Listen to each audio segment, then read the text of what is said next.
Next topic की ओर जाते हैं। तो नेक्स्ट टॉपिक क्या मिल रहा है, देखो फर्स्ट में हमने कंप्लीट कर दिया था। क्लास 12 का हमने पार्ट फर्स्ट में कवर कर दिया था और हमने उसमें ये पॉइंट हमने क्लियर कर लिया था। और वहाँ से हमारा सॉल्व होकर आया था क्या कि C equals to epsilon naught K equals to क्या मान लिया था epsilon naught A upon B यहाँ ये मिल जाएगा for F K equals to क्या मान लिया था मैंने वन। के क्या है कांस्टेंट है यहाँ पर, तो कांस्टेंट का वैल्यू मैंने क्या मान लिया था वन। मेरे पास ये निकल के आया था। अगर यहीं से मैं डिपेंडेंसी की बात करूँ कैपेसिटर की, तो डिपेंडेंसी कैसे आएगी यहाँ से देखिएगा। ये क्या है मल्टीप्लिकेशन को मैं क्या बता रहा है सी नॉट मान लीजिए। चलो ठीक है, मैं इक्वेशंस का देख लेते हैं। ये जो कैपेसिटेंस है कैपेसिटर का, इसका कैपेसिटेंस ऑफ अ कैपेसिटर अगर मैं इसकी डिपेंडेंसी की अगर बात करूं तो कैपेसिटर का कैपेसिटेंस को किस किस फैक्टर्स पर डिपेंड कर रहा होता है। एक तो ये यहीं से मैं सीधा निकालूंगा और सॉल्व करोगे इससे आगे।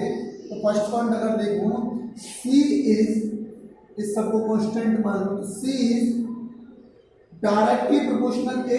फर्स्ट पॉइंट तो ये हो जाएगा मेरा। Second point C is inversely proportional 1/D, बहुत इंपॉर्टेंट। ठीक है, थर्ड पॉइंट क्या हो जाएगा, C is directly proportional K। ये हो गया, वेरी गुड। ये मेरे का है, इसको क्या होता है कैपेसिटेंस है वो डायरेक्टली प्रोपोर्शनल होता है एरिया। जो प्लेट मैंने लिया था, सपोज दैट ये वाली प्लेट ली थी मैंने, इसी प्लेट का निकाला था। ये वाला एक प्लेट फर्स्ट ये रही होगी, एक प्लेट सेकंड ये रही होगी। मैंने इसी का तो कैपेसिटर निकाला था, सॉरी कैपेसिटेंस निकाला था। तो इस प्लेट का जिस प्लेट का मैं ले रहा हूँ उसके एरिया पर उसका कैपेसिटेंस क्या कर रहा डिपेंड करता। इसका क्या मतलब है, जैसे जैसे मैं प्लेट का एरिया इंक्रीमेंट या इंक्रीज करूंगा वैसे वैसे मेरा कैपेसिटर का या कैपेसिटेंस मेरा क्या हो जाएगा इंक्रीज हो जाएगा। अगर नेक्स्ट पॉइंट की अगर बात करूं बच्चों में आपसे 1/D distance between two plates. ये वाला मैंने डिस्टेंस लिए हुआ था यहाँ पर, ये वाला क्या था डिस्टेंस। अगर ये क्या है डिस्टेंस को लिया था मैंने आपको बताया था पिछले वाले वीडियो में देख रहा हूँ, उसमें मैंने डिस्टेंस लिया है। तो उसका क्या है inversely proportional 1/D। C is inversely proportional 1/D। कहने का मतलब यदि ये मेरा इंक्रीज होगा, इसे मैं इंक्रीज करता हूँ, तो इंक्रीज करने के बाद ये मेरा क्या हो जाएगा ऑटोमेटिकली डिक्रीज। कैपेसिटेंस क्या होगा डिक्रीज। अगर इसे डिस्टेंस को अगर मैं प्लेट की डिस्टेंस को इंक्रीज कर दिया तो capacitance will be decrease. And अगर मैंने दोनों प्लेट्स के बीच में डिस्टेंस को क्या कर दिया डिक्रीज कर दिया तो capacitance will be always increase. Okay, ये डिपेंडेंसी टू क्लियर हो गई। थर्ड डिपेंडेंसी क्या है, किस पर डिपेंड कर रहा होता है के पर भी डिपेंड कर रहा होता है। ठीक है, अब क्या बचा मेरा एप्सिलॉन नॉट बचा भैया। एप्सिलॉन नॉट पर डिपेंड करेगा या नहीं करेगा, नहीं कोई बात नहीं। ठीक है, ये तक देख लेते हैं हम। ये हो गया डिपेंडेंसी ऑफ कैपेसिटर। ठीक है, डायरेक्ट हम इसमें कवर करेंगे इस वाली वीडियो में। अगले हमारा न्यूमेरिकल पार्ट रहेगा बच्चों। ये मैंने आपको तीनों चार बता ही दिए हैं। अब इसके बाद देखते हैं capacitors of a parallel plate capacitor with dielectric slab between plates. बहुत अच्छा क्वेश्चन है ये वाला टॉपिक है। इसके बाद कॉम्बिनेशन ऑफ कैपेसिटर देखेंगे, फिर डाइलेक्ट्रिक सब्सटेंस या डाइलेक्ट्रिक क्या होता है इसी में लिस्ट कर रहा हूँ। कर लीजिएगा। नेक्स्ट टॉपिक की तरफ जा रहे हैं, हमको देखना है कौन सा टॉपिक कवर करना है। देखिएगा इधर कॉपी ये वाला टॉपिक है मेरा कैपेसिटेंस। डालो notebook capacitance of a parallel plate capacitor. Capacitance topic कब तक खत्म होगा मिलके बेटा, आज इसे हम देख लेते हैं, इसी वीडियो में कवर करने की कोशिश करेंगे। कैपेसिटेंस ऑफ अ पैरेलल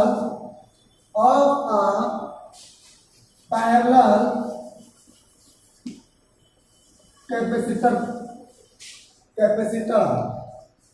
ठीक है, of a parallel capacitance of a parallel capacitor with dielectric slab between plates with with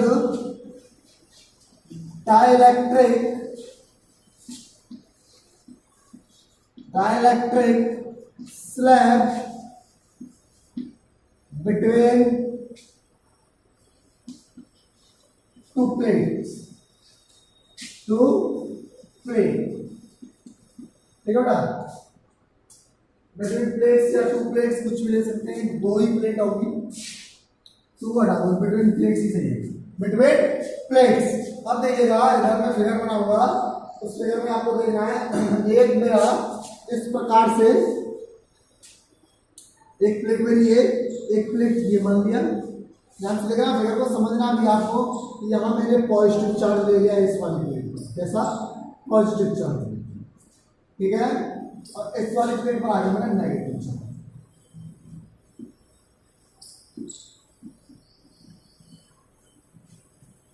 यहां तक कंप्लीट होता है। अब मैंने कहा है इसके बीच में एक डाइलेक्ट्रिक स्लैब रख दिया, क्या रख दिया, डाइलेक्ट्रिक स्लैब, कुछ इस प्रकार से ऐसे ऐसे रख लिया।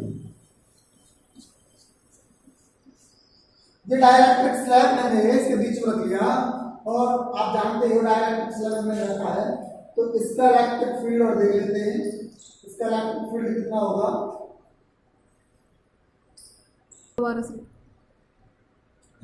पॉजिटिव टू नेगेटिव है, negative to positive electric field की अगर बात करें तो इसकी क्या होगा बेटा, ये मेरा कुछ इस प्रकार से ऐसे देखिएगा, इसका इलेक्ट्रिक फील्ड मैंने मान लिया ई नॉट, क्या मान लिया ई नॉट, और ये मेरा ई नॉट मान लिया, इस स्लैब का मान लिया इलेक्ट्रिक फील्ड ई आई, क्या मान लिया ई आई, क्लियर। एप्सिलॉन नॉट नहीं है, ई नॉट है, वेक्टर क्वांटिटी होती है ऑलवेज याद रखने वाला, जिसमें रखा था ई आई मान लिया मैंने उस स्लैब का। तो आप देखते हैं स्टार्ट करते हैं, इसका बीच का डिस्टेंस मान लिया मैंने टी, ये जो स्लैब लिया है वो उसकी थिकनेस मतलब मोटाई मान ली उसकी टी, क्या मान लिया टी, ठीक है। और total distance between two plates वो मान लिया मैंने डी, क्या मान ली डी, जे प्लेट्स के बीच का डिस्टेंस ये डी है, वो ग्लास स्लैब जो सॉरी डाइलेक्ट्रिक स्लैब लिया हुआ है उसकी डिस्टेंस टी है, ये दोनों प्लेट्स के बीच का डिस्टेंस टी है। अब स्टार्ट करते हैं बेटा, पहले क्वेश्चन स्टार्ट करो तो ई नॉट मेरा कितना होगा यहाँ पर,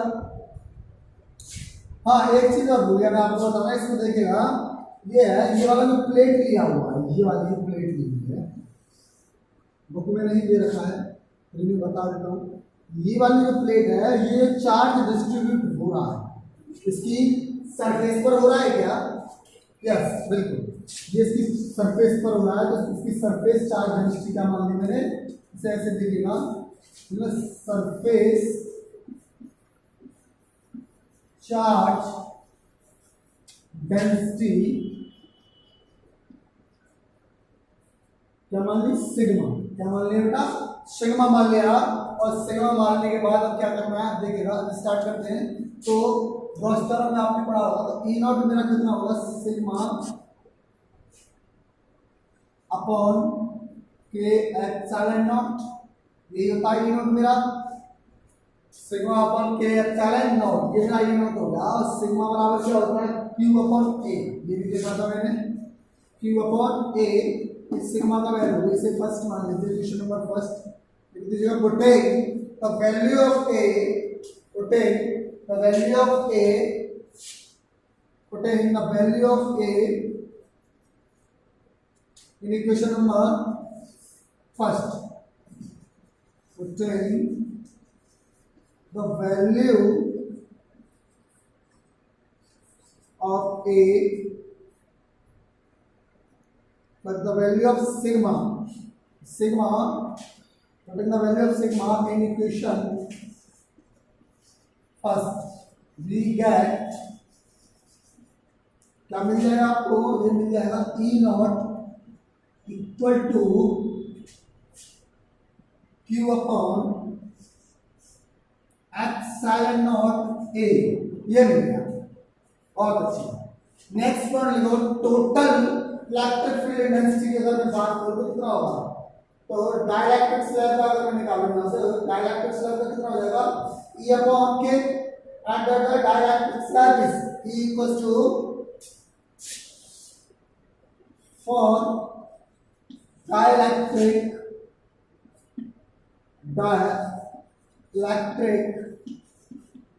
slab और dielectric slab के लिए क्या हो जाएगा EI equal to E naught upon K।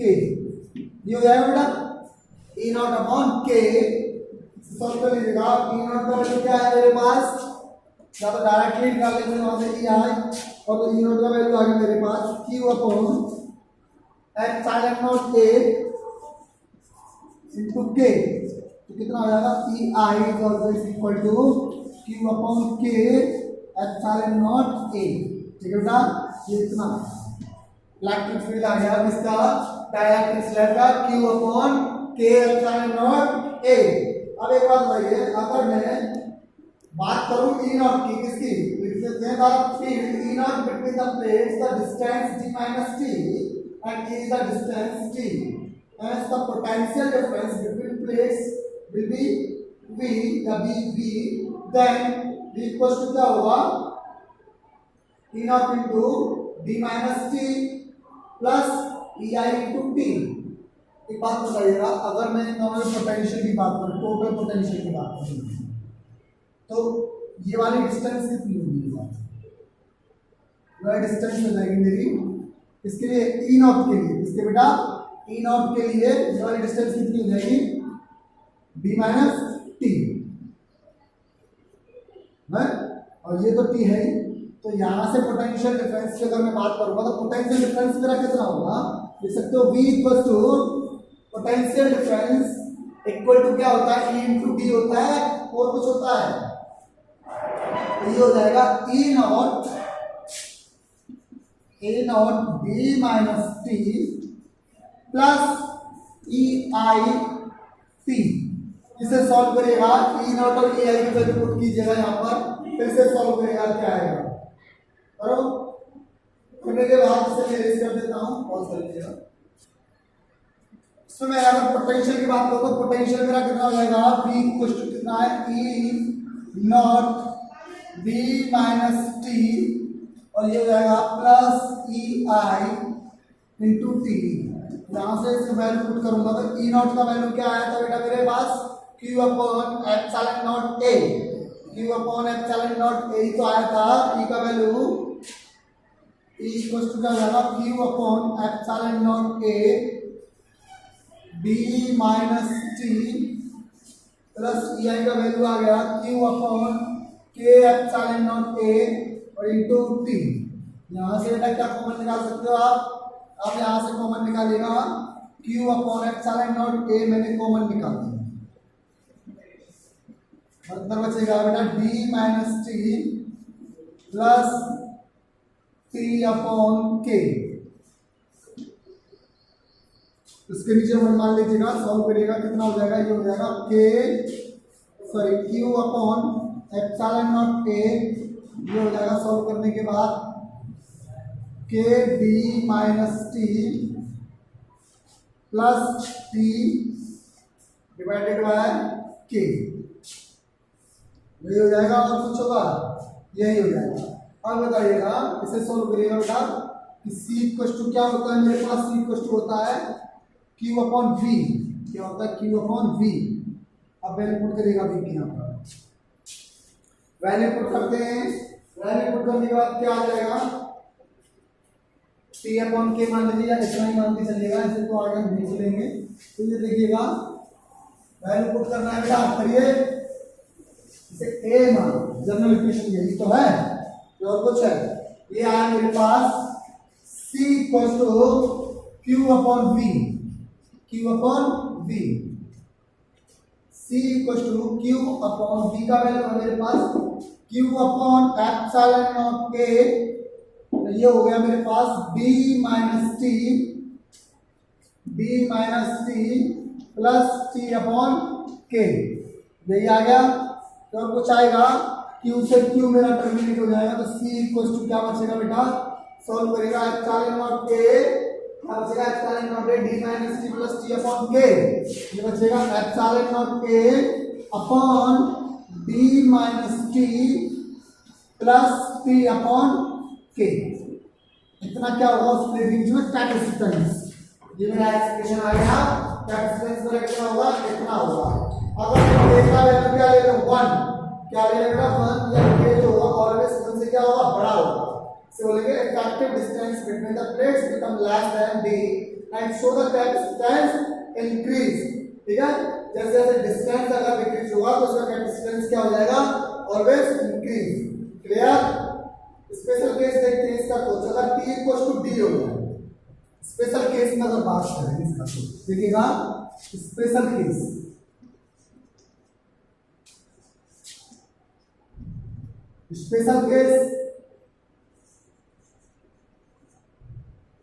First, if B equal to T क्या होगा, इस वाली क्वेश्चन C का वैल्यू निकालेंगे, C हो जाएगा epsilon naught A upon P upon K, और सॉल्व करेंगे इसके नीचे पर मान लीजिएगा इसका epsilon naught A into K upon P। C का ये है, अगर D इक्वल टू क्या हो जाए, P हो जाएगा तो K epsilon naught A upon D या T कुछ भी ले सकते हैं, कोई प्रॉब्लम नहीं बेटा कहीं भी। ठीक है, अगर मेरे पास सेकंड केस में क्या हो, T इज इक्वल टू 0 हो जाए, क्या हो जाए, T इक्वल टू 0 हो जाए। Second case is always thickness जो कैसे कर दूं 0, सीधी सी बात है। तो 0 हो गया तो क्या हो जाएगा, ये बचेगा मेरे पास FC नॉट equal to epsilon naught A divided by D। वही पीछे वाला आ गया, अबे थिकनेस 0 हो गया तो उसका मतलब ग्लास है तो उसमें है ही नहीं ना, अरे कुछ है ही नहीं लगा तो क्या है, पीछे वाला सब ऊपर आ गया तो C नॉट निकाला था हमने, क्या epsilon naught A upon D। Next case है मेरा if k equal to infinite हो जाए, क्या होगा, इनफाइनाइट है, k का वैल्यू क्या रहेगा, इनफाइनाइट। ये देखिएगा केस शून्य, k इक्वल टू क्या हो जाए, इन्फिनिटी हो जाए, तो तब क्या होगा, इसमें रखिएगा तो ये हो जाएगा भैया हमारा c equal to epsilon naught A upon B minus क्या लिया है, k इक्वल टू 0 लिया है ना, तो ये तो टर्म 0 हो गया ये वाला, तो D minus T equal. Clear. ये देखो ऐसे ऐसे कैपेसिटेंस निकलते आ रहे हैं मेरे पास, ऐसे अगला केस है इसमें, अगला केस क्या है, और बहुत सारे तुम्हारे पास क्या है, K है और थिकनेस में उसमें बहुत सारे प्लेट भी रखते हैं। Dielectric constant K1 K2 and K3 up to K and the respective thickness, उनके respective जो thickness है वो मान लेता हूँ मैं T1, T2 and T3 be placed in the entire space between the two plates, then from equation number first तो put कर दीजिएगा, उसके लिए कुछ नहीं करना है बेटा, फॉर्मूला हो जाएगा epsilon naught A upon D minus T1 plus T2 plus up to Tn, तो T1 अपॉन K1 ऐसे करके हम बहुत सारे के लिए निकाल देंगे, मान लेते हैं। चलो मैं देख लेता हूँ, ये भी आपको एक और क्वेश्चन ये कहाँ से आ गया तो देखिएगा, देख लेता हूँ क्लास 12 कर देखिएगा।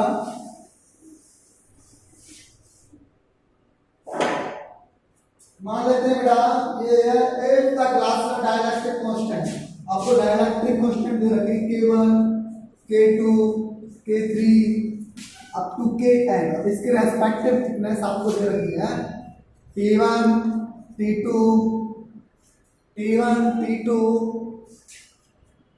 T3 अप टू Tn, ठीक है, ये थिकनेस दे रखी है। तब इसका कैपेसिटेंस क्या होगा, वही अपना epsilon naught A upon A B minus T1 plus T2 plus T3 plus T2 plus T3, ठीक है, ये हो जाएगा अप टू Tn तक मान लीजिए। नेक्स्ट क्या था उसमें, प्लस ऊपर ले लीजिएगा T1 plus T2 plus up to Tn, ठीक है बेटा, divided by K1 plus K2 plus K3 up to Kn, जैसे दिखेगा प्लस Kn। आया समझ में, ये वाला कैपेसिटेंस मेरा उसके लिए हो जाएगा। और नंबर ऑफ थिकनेस को याद रखनी है, इसके डायरेक्टेड कांस्टेंट का ऐसा करते हैं, ठीक है। इसके लिए आप लोग समझ गए होंगे। इसे और सॉल्व करना चाहो तो d = t मान सकते हो, तो क्या हो जाएगा कैपेसिटेंस ऑलवेज, अगर कैपेसिटेंस अगर आपको d = t मान रहे हैं, d = t देखिएगा, अगर मैंने मान लिया यहाँ पर पूरा वैल्यू मान लिया d = t1 t2 t3 up to tn, तो इसमें यार यहाँ पे वैल्यू पुट करोगे तो क्या बचेगा मेरे पास, ये बचेगा c = साइन नॉट a अपॉन t1, ये तो मेरा t बन जाएगा ऊपर, तो t लिख देना डायरेक्टली से, सॉरी d बन जाएगा d अपॉन ये क्या बन जाएगा k1 k2 plus k3 up to kn, ठीक है। ये तो टर्मिनेट हो जाएगा, माइनस माइनस माइनस प्लस क्या हो जाएगा, टर्मिनेट हो जाएगा। इसे सॉल्व कर लीजिएगा, इसके नीचे 1 इसको मल्टीप्लाई इसके साथ, इसका इसके साथ, तो c = क्या हो जाएगा epsilon not,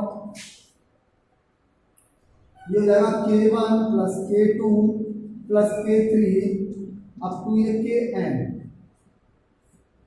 epsilon naught a divided by b, okay. इस सॉल्व कर लिया, इतना कैपेसिटेंस होगा, समझ में आ रहा है। अब combination of capacitors, most important topic, इसमें हम पैरेलल कॉम्बिनेशन क्या होता है और सीरीज में कॉम्बिनेशन क्या होता है वो सारे हम इसमें पढ़ाएंगे। ये पैरेलल प्लेट्स का कॉम्बिनेशन कैसे होता है, क्या कैपेसिटेंस होगा या सी इक्विवेलेंट क्या होगा, और हमारा पैरेलल में क्या होगा। नेक्स्ट है हमारा, इसमें देखते हैं कॉम्बिनेशन ऑफ कैपेसिटर, बहुत इंपोर्टेंट टॉपिक है, इसके ऊपर न्यूमेरिकल भी बहुत अच्छे अच्छे मिला। कॉम्बिनेशन ऑफ कैपेसिटर, ठीक है। कॉम्बिनेशन ऑफ कैपेसिटर अगर हम बात करें तो टू टाइप के कॉम्बिनेशन होते हैं, first in series and parallel. Series, एक तो हम सीरीज में पढ़ेंगे सीरीज कॉम्बिनेशन,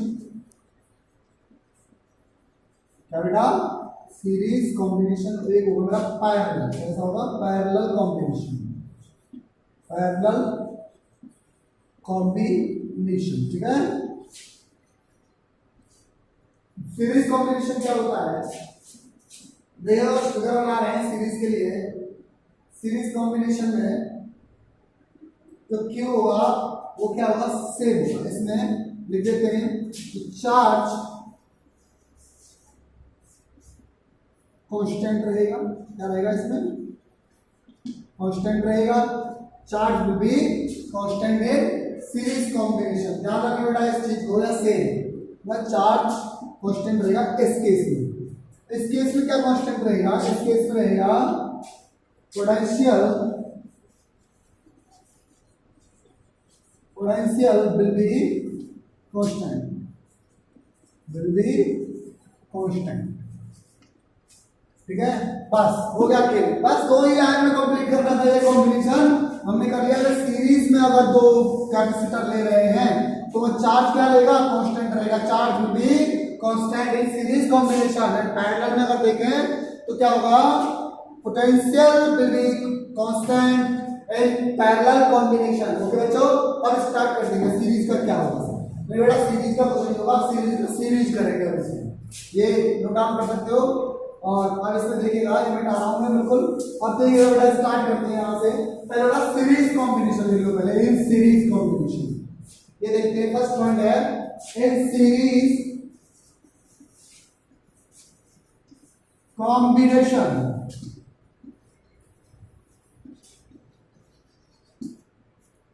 क्या होगा, चार्ज या Q will be constant। Okay बच्चों, will be constant। अब इसको दिया फिगर बना लेते हैं सीरीज में। सपोज ये कैपेसिटर है, 1 2 3 मिली, इसको इससे कनेक्ट किया, इसको इससे कनेक्ट किया, इसको इससे कनेक्ट किया और इसको इससे कनेक्ट कर दिया। ऐसे समझिएगा, ठीक है। 3 कैपेसिटर ले लिए, इसको एक दूसरे से क्या किया कनेक्ट कर दिया और यहाँ पर ये कोई सेल लगा दिया, एक पॉइंट मान लिया ये इसको मैंने अर्थ कर दिया, क्या कर दिया, अर्थ कर दिया। अर्थ करने के बाद मैंने क्या देखा, इसे बोल दिया मैंने ए, इसे बी, इसे सी, ए कैपेसिटर सभी इसे ए डेज रखिए, ए डैश बी, ठीक है। अब इसके बाद इसका पोटेंशियल मान लिया मैंने बीच का V1, ये बीच का पोटेंशियल V2, ये बीच का पोटेंशियल V3, इसका पोटेंशियल मैंने करने इंसर्ट कर दिया। इसे चार्ज दिया मैंने Q, positive negative positive negative positive and negative, alternately positive negative positive negative positive negative alternately. चलो बहुत अच्छी बात। अब इसके बाद स्टार्ट कर देंगे इसका जो ये कैपेसिटर है, ये कैपेसिटर ये है, दूसरा कैपेसिटर ये है, तीसरा कैपेसिटर ये है। अब स्टार्ट करते हैं हम इसको, इसका टोटल कैपेसिटेंस कितना होगा, ये अगर सीरीज में ऐड किए गए हैं तो इसका टोटल कैपेसिटेंस कितना होगा, C इक्विवेलेंट। क्या निकालना है, C इक्विवेलेंट मुझे फाइंड आउट करना है, तो कर दीजिएगा बेटा। तो V1 निकालिए, V2 निकालिए, V3 निकालिए। V1 मेरा कितना होगा, V1 इसका, हाँ कैपेसिटेंस तो मानेंगे नहीं भैया, कैपेसिटेंस होगा C1, इसका कैपेसिटेंस C1, इसका कैपेसिटेंस C2, इसका कैपेसिटेंस मान लिया मैंने C3। बहुत अच्छा, चलो इसके वाले कैपेसिटर का कैपेसिटेंस C1, इस वाले कैपेसिटर का कैपेसिटेंस C2, इसी से कैपेसिटर का कैपेसिटेंस C3।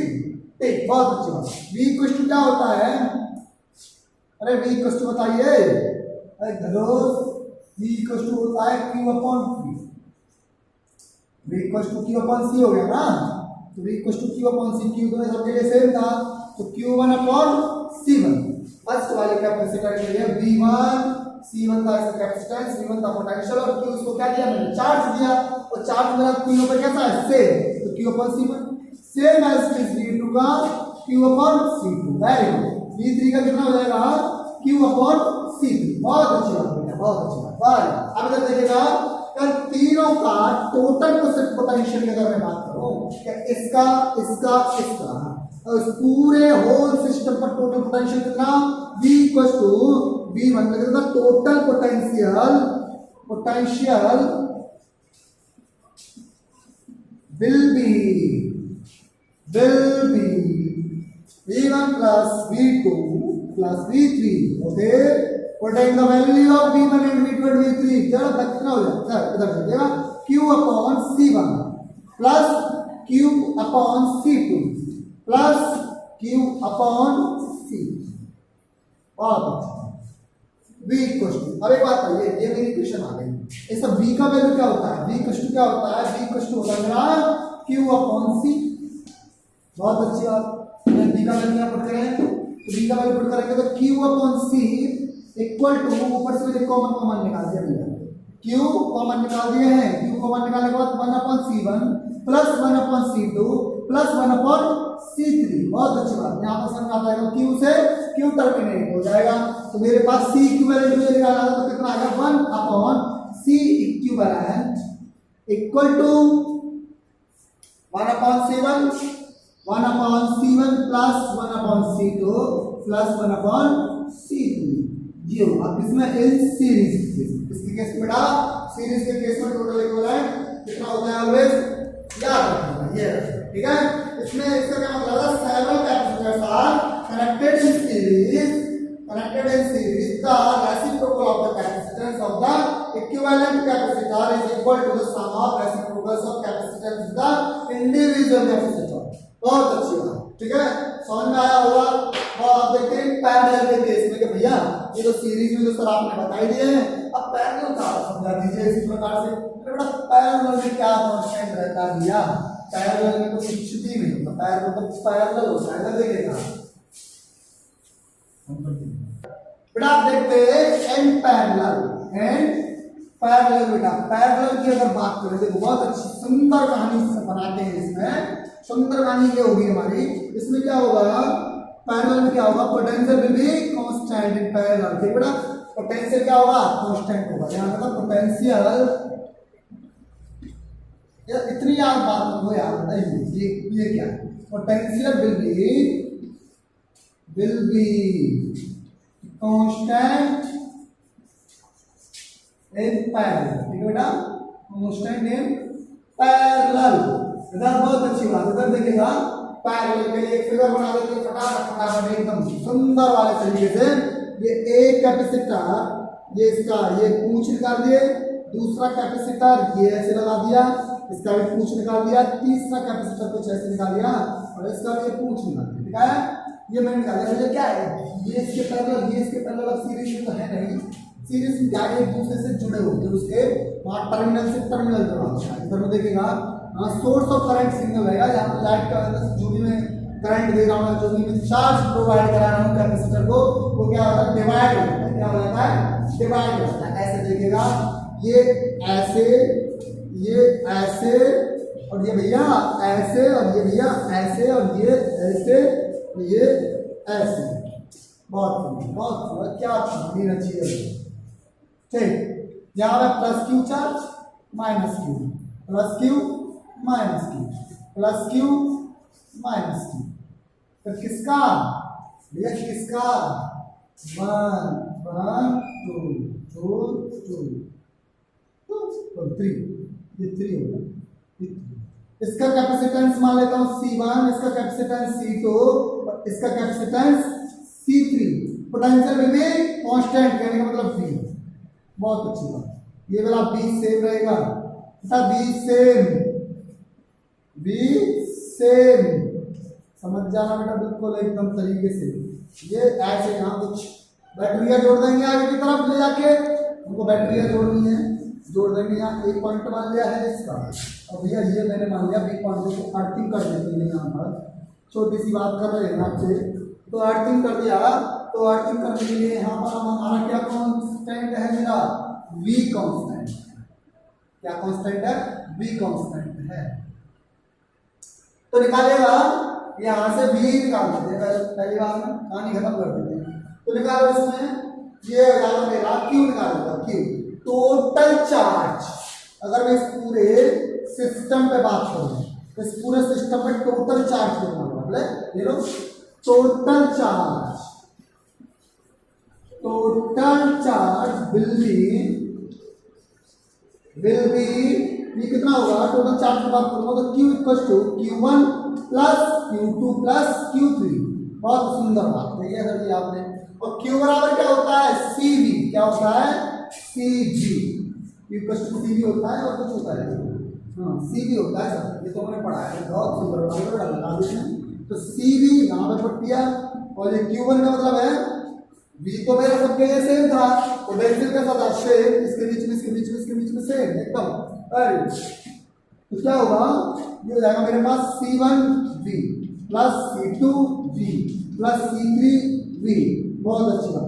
तो यहाँ से CV इक्वल्स टू मैंने V कॉमन निकाल दिया, क्या निकाल दिया C, V कॉमन निकाला तो C1 C2 C3, ठीक है। B से V टर्मिनेट हो जाएगा तो C इक्विवेलेंट कितना आ जाएगा C1 plus C2 plus C3। ये ट्रांसफर क्या होगा पैरेलल के केस में क्या होता है ये होता है, ठीक है बेटा, ये हो जाएगा पैरेलल, क्या हो जाएगा पैरेलल। क्लियर, बहुत सुंदर बात। यहाँ से हमारे डेरिवेशन कंप्लीट होते हैं हमारे।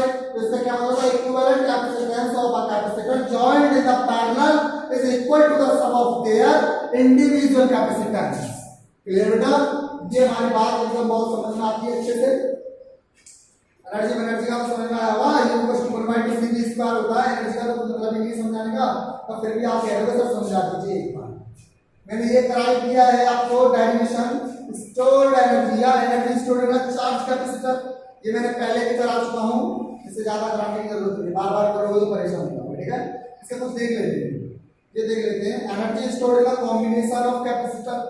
कॉम्बिनेशन में जो कैपेसिटर में एनर्जी स्टोर्ड होती है उसको देख लेते हैं क्या है। एक बार हम सीरीज में देख लेते हैं और एक बार हम किसमें देख लेते हैं पैरेलल में, किसमें देख लेते हैं पैरेलल। बहुत सुंदर बात आ जाएगी यहाँ पर, हम अपना कर भी सकते हैं, ठीक है। देखो इस सीरीज इसी में देख लेते हैं, पहले पैरेलल का देख लेते हैं। हमारे पास ये लिखा हुआ है भैया, ये लिखा हुआ है।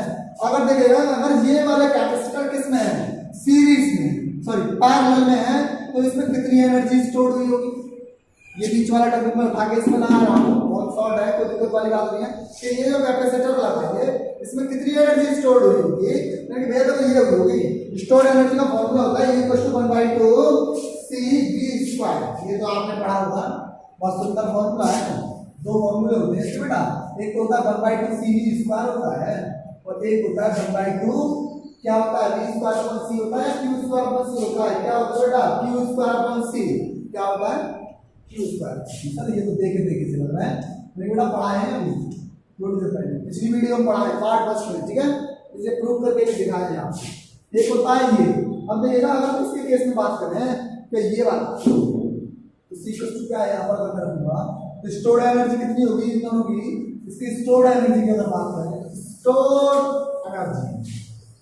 एनर्जी स्टोर्ड इन कैपेसिटर, देखिएगा कैपेसिटर में तो U = 1/2 का कांस्टेंट रहेगा, तो ये हो जाएगा C1V², क्यों भैया, plus C2V² plus up to ऐसा CN तक ले लेते हैं CNV², ऐसे करते हैं मतलब सुंदर। तो यहाँ से 1/2 इसको ऐसा ब्रैकेट में C1 plus C2 plus up to CN V²,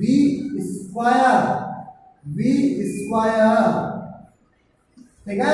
ये क्या होगा V² हो गया, तो इतना एनर्जी इसमें क्या होगा स्टोर होगा, ठीक है। पैरेलल के लिए तो ये होगा सर, तो ये किसके लिए इन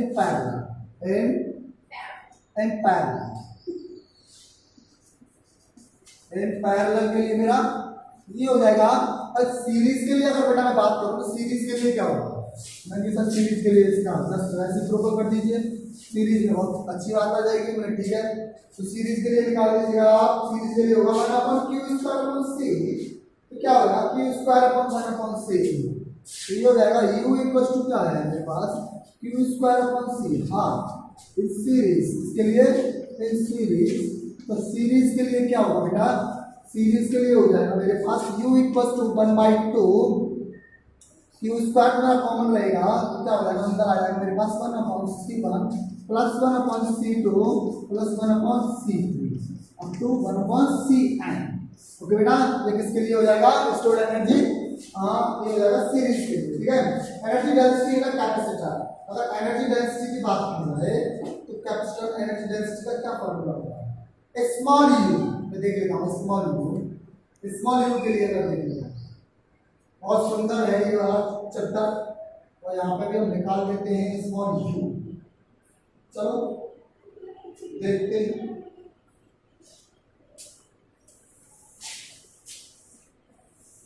देखिएगा ये वाला आया energy density of capacity, energy density of capacity, energy density of capacitor क्या होगा इन कैपेसिटर, ठीक है। ये देख लेते हैं, फिर इसके बाद नेक्स्ट नया टॉपिक देखिए बेटा क्या है, वो क्या रहा है एनर्जी डेंसिटी ऑफ कैपेसिटर,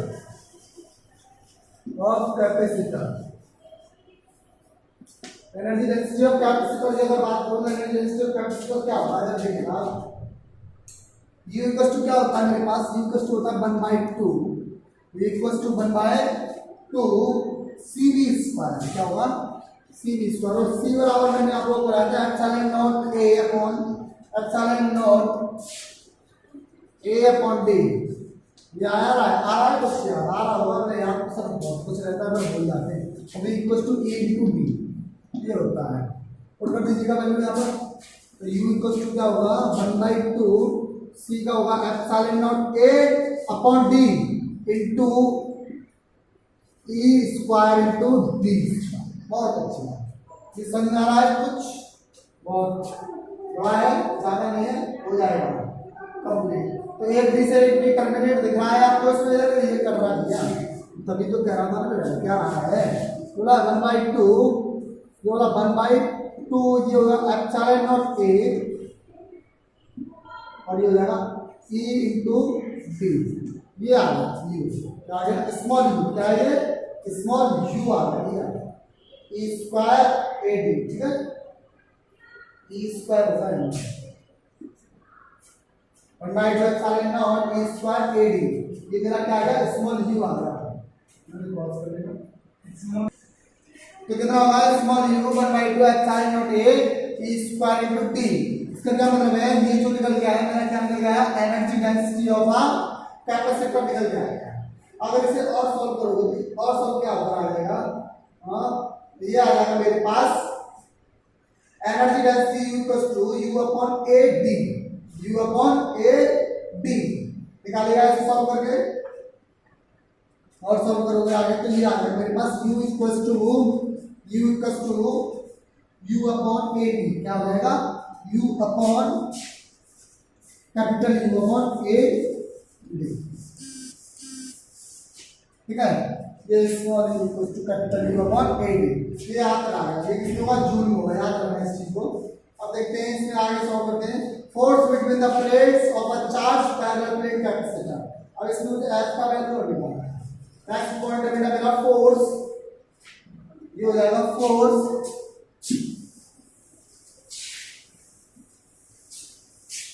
ये हो गया मेरा फोर्स बिटवीन, लिख सकते हो आप, force between the plates of a charge parallel plate capacitor. Force between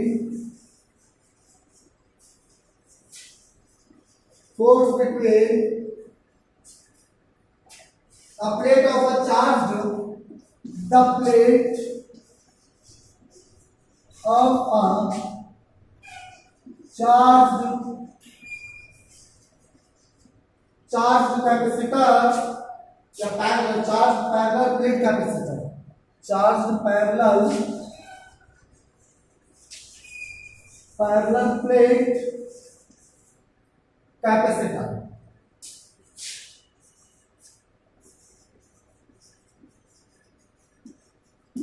अब मान के चलो यहाँ पर मैंने दो कैपेसिटर ले लिए, एक कैपेसिटर ये रहा, एक प्लेट है, क्या है, तो कैपेसिटर चार्ज प्लेट है, एक पर प्लस की चार्ज है, दूसरे पर माइनस की, इसके बीच का डिस्टेंस d है। अब आपको इसमें से है इसका फोर्स निकालना है, इस पर कैसे चार्ज है प्लस की, इस पर कैसा है बीच का डिस्टेंस। ठीक है, अब इन दोनों प्लेट्स के बीच में आपको क्या फाइंड आउट करना है, ये दोनों प्लेट कैसी चार्ज प्लेट है, याद रखना बेटा, इनके बीच में तुमको क्या फाइंड आउट करना है, फोर्स फाइंड आउट करना है। क्या करना है, फोर्स फाइंड आउट करना है। तो एक बताइएगा फोर्स कितना होगा इसके बीच में, अगर ई पहले ई देख लीजिएगा, जैसे सरफेस चार्ज डेंसिटी के साथ क्या रिलेशन होगा, इसके अगर ई की बात करूँ तो ई इक्वल टू होगा मेरा सिग्मा अपॉन डी। क्या होगा, सिग्मा अपॉन डी या एप्सिलॉन नॉट, बताइएगा डी रहेगा या एप्सिलॉन नॉट रहेगा, एप्सिलॉन नॉट रहेगा, एप्सिलॉन नॉट। क्या होगा बेटा, एप्सिलॉन नॉट होगा। अब देखिएगा W कुछ क्या होता है, F इंटू डी। ये जनरल फॉर्मूला होता है, अगर मैं फोर्स और करंट के बीच में बात करूं, वोल्टेज के बीच में बात करता हूं तो कितना होता है। और इलेक्ट्रोस्टैटिक पोटेंशियल एनर्जी का फॉर्मूला क्या होता है, ये होता है U इक्वल्स टू 1/2 QV। ये हमने निकाला था अभी, तो V इक्वल्स टू क्या होता है, E इंटू D। बात बताइए, E इंटू D होता है नहीं होता है, ये होता है मेरे पास E equals to E into D. तो पुट करोगे वैल्यू कितना हो जाएगा, U equals to 1/2 Q into E into D.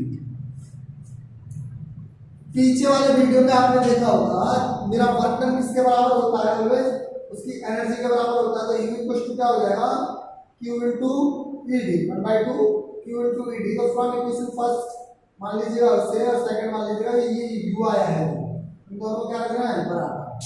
इसे इक्वेशन फर्स्ट मान लीजिए और इसे सेकंड मान लीजिए, और इसमें from first equation second, from first equation second we get, निकालोगे कितना होगा, F D equal to 1/2 Q into E D.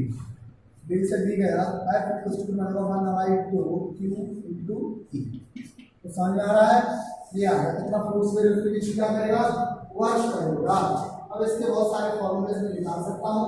अब यहाँ चाहिए का वैल्यू पुट कर दीजिए, सिग्मा अपॉन एप्सिलॉन नॉट, तो एक हो जाएगा 1/2 Q sigma upon epsilon not. ठीक है, एक हो जाएगा मेरे पास क्या, अब देखो यहाँ से बहुत सारे फॉर्मूले बन जाएंगे, 1/2 क्यू ई का वैल्यू क्या है सिग्मा अपॉन एप्सिलॉन नॉट, तो ये वैल्यू ठीक है बनेगा। अब एक और क्या बन जाएगा, एक और बन जाएगा एप्सिलॉन नॉट का वैल्यू क्या होता है, सिग्मा का वैल्यू होता है Q upon A, value put करेंगे क्यू अपॉन ए का कितना हो जाएगा F equals to 1/2 Q square upon epsilon naught K हो जाएगा। ठीक है, ये मेरा अलग अलग क्वेश्चन है, मैं फोर्थ ईयर उसकी वर्क कर रहा हूँ। नेक्स्ट पॉइंट देखते हैं, और charge reduced on the surface of dielectric slab placed between the plates of parallel plate capacitor। मान के चलो ये नोट कर लिया, charge induced on the surface charge induced on the surface of dielectric slab placed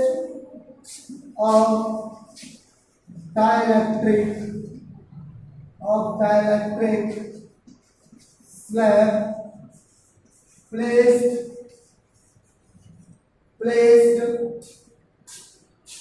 between the plates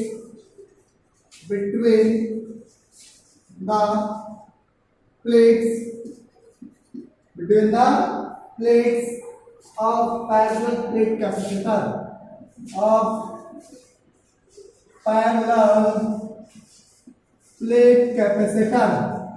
ये इतना बड़ा heading होता है, ध्यान रखना कैपेसिटर, समझ रहे होंगे। फिगर के अकॉर्डिंग बताने आपको क्या होगा है।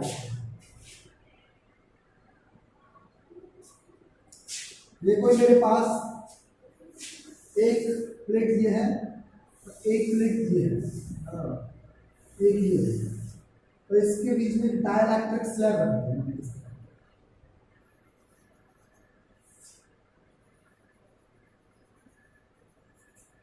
ऐसे ये डाइलेक्ट्रिक स्लैब रख दिया, इस पर मैंने चार्ज मान लिया पॉजिटिव, इस पर नेगेटिव, ठीक है। इस पर कैसा चार्ज जनरेट होगा, माइनस यहाँ माइनस यहाँ माइनस यहाँ माइनस यहाँ माइनस यहाँ पॉजिटिव जनरेट हो गया होगा, यस रहता है। इसका इलेक्ट्रिक फील्ड की बात करें ऐसे, और इसका इलेक्ट्रिक फील्ड की बात करें तो ऐसे, ठीक है, अपोजिट पार्ट। ओके बच्चों, जो हो जाता है मेरे पास, तो ई नॉट मान लेता हूँ इसका, ई मान लेता हूँ इसके बीच में मान लेता हूँ ई, और इसे मान लेता हूँ इस वाले इलेक्ट्रिक फील्ड को मान लेता हूँ ई नॉट, मान लेता हूँ ई नॉट, ठीक है। A naught and E electric field हो गए।